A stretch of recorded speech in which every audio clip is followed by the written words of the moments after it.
ओम शांति। आज 18 दिसंबर 2021। आज मीठे प्यारे बाप दादा के महावाक्य सुनेंगे। आज बाबा ने कहा, मीठे बच्चे, श्रीमत कहती है पढ़ाई पर पूरा पूरा ध्यान दो। पढ़ेंगे लिखेंगे तो बनेंगे नवाब, अर्थात दिल तख्त नशीन बन जाएंगे। आज की मुरली का प्रश्न, सर्विस की वृद्धि ना होने का कारण क्या है। बाबा ने पूछा, सर्विस की वृद्धि ना होने का कारण क्या है। उत्तर है, अगर सर्विस करने वाले बच्चों में देह अभिमान आ जाता है, थोड़ी भी सर्विस की और नशा चढ़ गया कि मैंने फलाने को ज्ञान दिया, तो सर्विस की वृद्धि हो नहीं पा सकेगी। बाबा ने कहा, अगर अभिमान चढ़ गया, नशा चढ़ गया कि हमने ये सर्विस की है, फलाने को ज्ञान दिया, तो सर्विस वृद्धि को नहीं पा सकेगी। बच्चे ये भूल जाते हैं कि इनको बाबा ने टच किया है। देह अभिमान ही सर्विस को बढ़ने नहीं देता। इसलिए बाबा बार बार युक्ति बताते हैं कि देही अभिमानी भव। आज का गीत है, हमें उन राहों पर चलना है जहाँ गिरना और संभलना है। ओम शांति। एक है सदैव परम धाम में रहने वाला ऊंचे ते ऊंचा बाप। शिव बाबा है एक, जो सदैव परम धाम में ऊंचे ते ऊंचा रहने वाला है, और उस शिव बाबा के नीचे विष्णु का चित्र है। अभी तुम बच्चे जानते हो कि हमको शिव बाबा विष्णुपुरी का मालिक बना रहे हैं। विष्णु अर्थात लक्ष्मी नारायण। बाबा ने कहा, लक्ष्मी नारायण का कंबाइंड स्वरूप विष्णु, इन दो का कंबाइंड रूप है विष्णु, और ये हमारा एम ऑब्जेक्ट है। किसको भी समझाने के लिए बाबा कहते, बुद्धि में रहना चाहिए कि बाबा है निराकार, फिर वो हमको कैसे पढ़ाए। इसलिए ब्रह्मा का चित्र दिखाया है। बाबा हमको ब्रह्मा द्वारा विष्णुपुरी का मालिक बना रहे हैं। तुमको ये सर्टेन भी है, निश्चित है। फिर भूल जाते हो कि हम स्टूडेंट हैं, हमको शिव बाबा पढ़ा रहे हैं, भारत को ही विष्णुपुरी बना रहे हैं। अगर यह बुद्धि में रहे तो कितनी खुशी होनी चाहिए। यह त्रिमूर्ति का चित्र कितना नामी ग्रामी है। त्रिमूर्ति में वो लोग ब्रह्मा विष्णु शंकर को दिखाते हैं, परंतु शिव को भूल गए हैं। कितनी यह भारी भूल है। अभी तुम बच्चे जानते हो कि शिव बाबा हमको विष्णुपुरी का मालिक बना रहे हैं और आए हुए हैं। इनके बहुत जन्मों के अंत के भी अंत में आकर प्रवेश करते हैं। बाबा आते ही हैं भारत में, और भारत को ही विश्व का मालिक बनाते हैं। बाबा कहते, तुम बच्चों को ये निश्चय है कि हर 5000 वर्ष के बाद संगम युग में ही आते हैं। तुम बच्चे यहाँ आए हो राजाई लेने के लिए, अर्थात स्वर्ग का मालिक बनने के लिए। ये तो तुम बच्चों को मालूम है कि भारत में सिर्फ एक ही धर्म था उस समय, और कोई धर्म नहीं था। तो कितना नशा चढ़ना चाहिए और दैवी गुणों की धारणा भी करनी चाहिए। अगर बाप देखते हैं कि बच्चे दैवी गुण धारण नहीं करते हैं तो कहेंगे ना, ये कोई कमबख्त है, पढ़ते नहीं। तो मानो जैसे अपने पैर पर कुल्हाड़ा मारते हैं। बाबा कितना सहज समझाते हैं। तुम जानते हो कि बाबा हमको राजयोग सिखा रहे हैं, तो बच्चों को यहाँ ही दैवी गुण धारण करने हैं। सतयुग में चलकर तो नहीं करेंगे ना। जो धारणा करते हैं और कराते हैं उनको खुशी भी बहुत रहती है। बाप है ही ऊंच ते ऊंच, मूल वतन में रहने वाला। सूक्ष्म वतन वासियों को देवता कहा जाता है और यहाँ है मनुष्य। परमात्मा है सभी आत्माओं का बाप अथवा स्वर्ग का रचयिता। ये ज्ञान भी अभी तुमको मिलता है। तुम जानते हो कि हम भी पहले पत्थर बुद्धि थे। बाप द्वारा हम भी पावन बन रहे हैं। पहले पहले भारत में गॉड गॉडेस का राज्य था। उसको भगवती श्री लक्ष्मी, भगवान श्री नारायण का राज्य कहा जाता है। अब वह कहाँ गए? उन्हों को ऐसा किसने बनाया, ये ना कोई बता सकेंगे, ना ये बातें किसको ख्याल में आएंगी। तुम जानते हो इस साकार सृष्टि में ही उन्हों का राज्य था। अभी भी वह भिन्न नाम रूप से यहाँ है। ये सब बातें जानने से बच्चों को बहुत खुशी होनी चाहिए कि बाबा हमको पढ़ाकर ऐसा बना रहे हैं। नंबर 1 हीरो हीरोइन यह है। बाबा कहते सूक्ष्म वतन में भी तुम इन्हों को देखते हो। इन्हों को भी सर्टेन है, इन्हों को भी निश्चित है कि हम ये बन रहे हैं। नॉलेजफुल श्री श्री इन्हों को पढ़ाकर ऐसा श्री लक्ष्मी नारायण बना रहे हैं।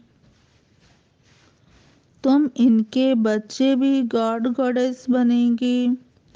गॉड द्वारा ये गॉड गॉडेस बन रहे हो, प्रजा भी बन रहे हो, परंतु उनको गॉड गॉडेस नहीं कह सकते, इसलिए उनको देवी देवता कहा जाता है। फिर भी मुख्य लक्ष्मी नारायण को गॉड गॉडेस कह देते हैं। इन्होंने सबसे ऊंच पुरुषार्थ कर ये पद पाया है। सभी को तो भगवान भगवती नहीं कहेंगे ना। नंबर 1 की ही महिमा गाई जाती है। सर्वगुण संपन्न, 16 कला संपूर्ण, संपूर्ण निर्विकारी, मर्यादा पुरुषोत्तम, डबल अहिंसक, और कोई धर्म वाले की यह महिमा नहीं है। कोई ऐसे भी नहीं कह सकते कि ये तो बना बनाया ड्रामा है। पहले है ही दैवी घराना, फिर दूसरे धर्म वाले आते हैं। तुम बच्चों को भी पुरुषार्थ कराया जाता है। जिन्हों का पाठ है वही स्वर्ग में आएंगे, बाकी सब शांति धाम में चले जाएंगे। इसमें कोई का प्रश्न नहीं उठ सकता। अब मांगते भी हैं हमको शांति मिले। बाबा ने कहा, स्वर्ग तो वह जानते ही नहीं। बाबा कहते, अब बाबा उन्हों की आश पूर्ण कर देते हैं, क्योंकि वो शांति चाहते हैं। तो संगम युग पर बाबा उन्हों की आश पूर्ण कर देते और भारतवासी वो स्वर्ग को याद करते हैं, परंतु ये नहीं जानते कि स्वर्ग में लक्ष्मी नारायण का राज्य था। अब तुम्हारी बुद्धि में है हमको भगवान पढ़ा रहे हैं। भगवान भगवती बनाने के लिए फॉरेन वाले तो शांति धाम को स्वर्ग समझते हैं गॉडफादर वहाँ रहते हैं। अब तुम बच्चे जानते हो हेवन अलग है और शांति धाम अलग है। तुम ही हेवन में आते हो, पहले शांति धाम, फिर सुख धाम, फिर दुख धाम, फिर शांति धाम जाना है। ये खेल बना हुआ है। सब आत्माएं सतयुग में आए, ये हो नहीं सकता। ये वैरायटी धर्मों वाला सृष्टि चक्र है। पहले सूर्यवंशी, फिर दूसरे धर्म आते हैं। इस ड्रामा में फर्क नहीं पड़ सकता। वही हिस्ट्री ज्योग्राफी फिर रिपीट होती है, परंतु कैसे रिपीट होती है ये आकर जानना चाहिए। सतयुग में तुम्हारा राज्य था, अब फिर सतयुग में जाने के लिए तुम्हारा कल्प पहले वाला पुरुषार्थ चल रहा है। बाबा कहते, हर बच्चे को हर धर्म के आदि मध्य अंत को जानना चाहिए। क्रिश्चियन धर्म कब स्थापन होता है, कैसे होता है, कैसे वृद्धि को पाता है, ये भी झाड़ में साफ दिखाया हुआ है कि जो नए नए आते हैं उनकी कैसे टालियां निकलती हैं, उनके कितने पत्ते होंगे, बहुत थोड़े। प्रजापिता ब्रह्मा को ग्रेट ग्रेट ग्रैंडफादर कहा जाता है ना। पहले है देवी देवता धर्म, फिर और बिरादरियां निकलती हैं। अब अंत में झाड़ जड़ जड़ी भूत अवस्था को पाता है। बाबा कहते, मनुष्यों को इस सृष्टि रूपी झाड़ का पता ही नहीं। तुम जानते हो ये अनादि अविनाशी ड्रामा है, इसमें एक सेकंड का भी फर्क नहीं पड़ सकता। इस झाड़ की आयु भी एक्यूरेट है। ये मनुष्य सृष्टि रूपी बेहद का नाटक है। यहाँ तुम आते हो पाठ बजाने, ये ज्ञान बाबा ही समझाते हैं। ये शास्त्र सब भक्ति मार्ग के हैं। आधा कल्प भक्ति मार्ग चलता है, उसमें एक सेकंड भी फर्क नहीं पड़ सकता। ये ज्ञान की प्रारब्ध भी एक्यूरेट आधा कल्प चलती है। जिसने जो पाठ बजाया है वही बजाएंगे। बाबा कहते अब तुम्हारी बुद्धि बेहद की हो गई है, औरों की बुद्धि को भी बेहद में लाना है, तभी तुम बेहद विश्व का मालिक बनते हो। निराकारी दुनिया में है निराकार बाप और निराकारी आत्माएं, सब बच्चे। सूक्ष्म वतन का पाठ तो बहुत थोड़े समय का है।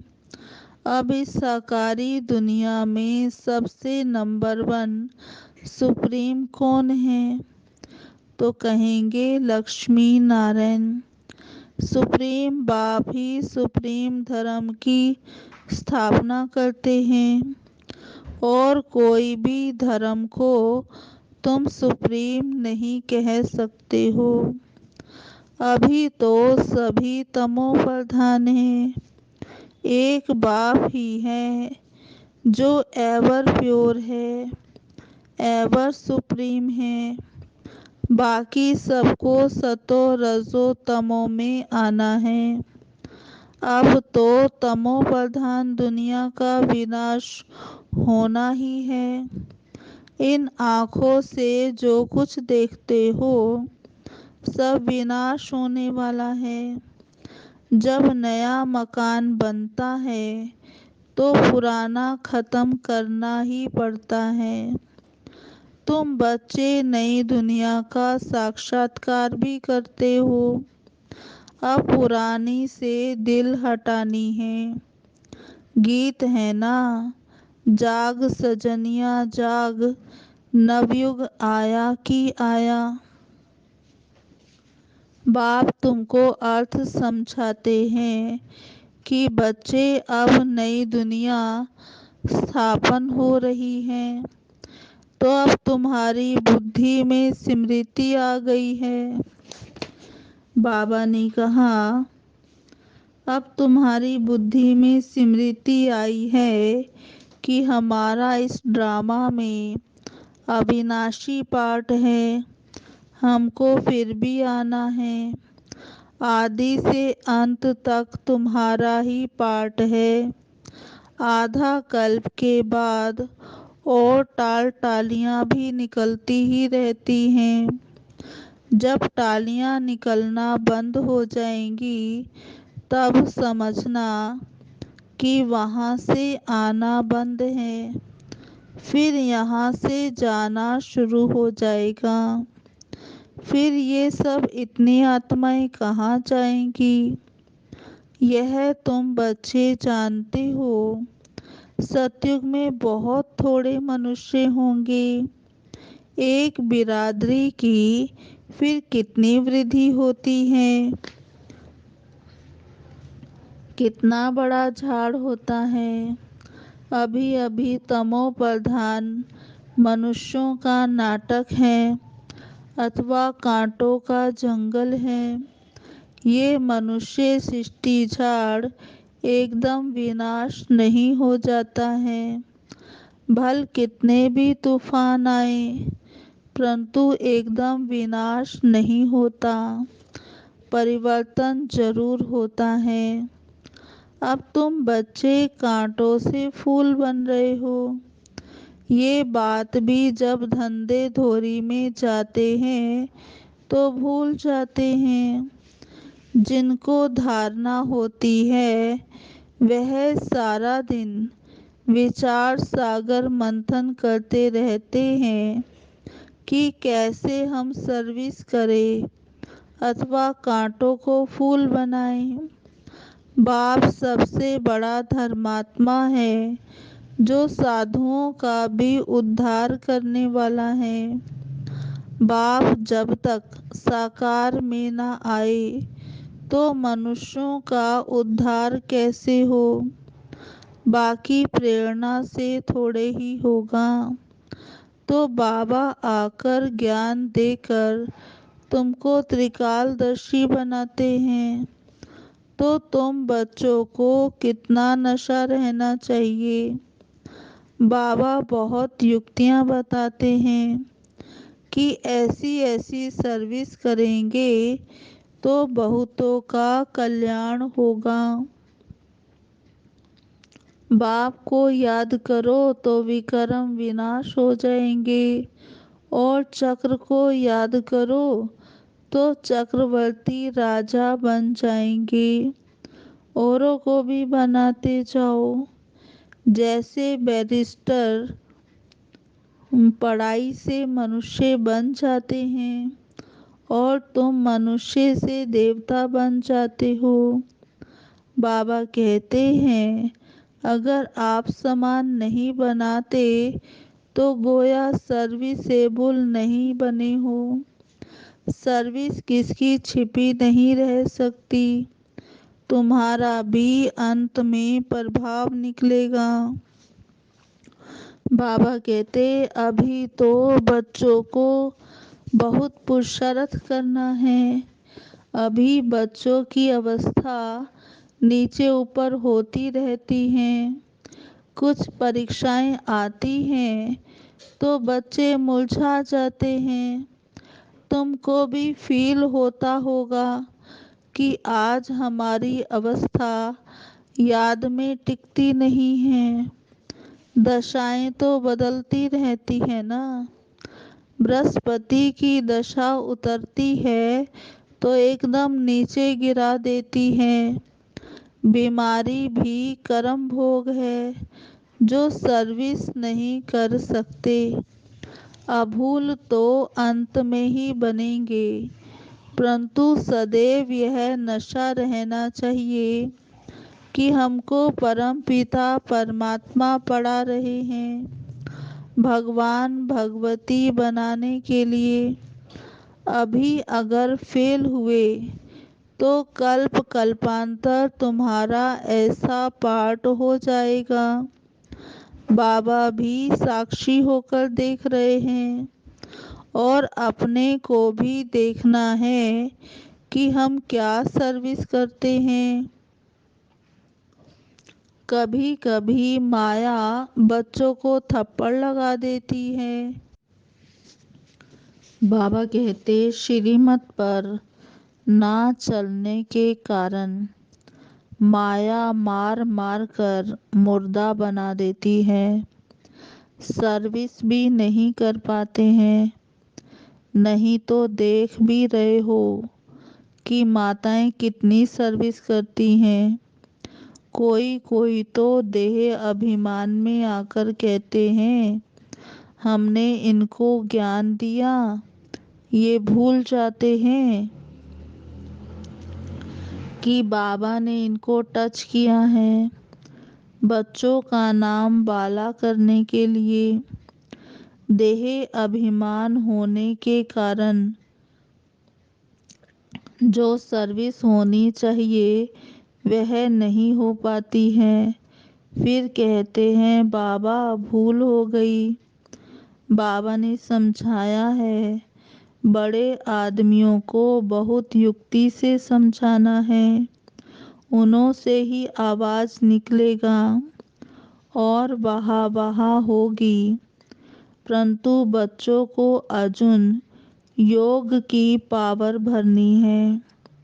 अब बाबा आकर पुरुषार्थ करवाते हैं, फिर भी तकदीर में नहीं है तो श्रीमत पर चलते ही नहीं हैं। पढ़ेंगे लिखेंगे तो बनेंगे नवाब, और बाबा की दिल पर चढ़ेंगे। देखो सब बच्चे बाबा को बुलाते हैं। क्यों? वह बाप भी बच्चों की दिल पर चढ़ा हुआ है। बाप ने सर्विस कर बच्चों को कितना गुलगुल बना दिया है। सर्विस करना तो फर्ज है ना। मैगजीन में लिख सकते हो कि फलाना मरा, नथिंग न्यू। इस ड्रामा के राज को ब्राह्मण समझ सकते हैं, शूद्र तो कुछ भी नहीं समझ सकते हैं। उनको तो संशय आता रहेगा। मैगजीन से भी तुम समझा सकते हो। वह लेंगे पढ़ेंगे, अगर नहीं समझ में आया तो फेंक देंगे। अगर किसकी तकदीर में नहीं है तो तदबीर क्या करेंगे।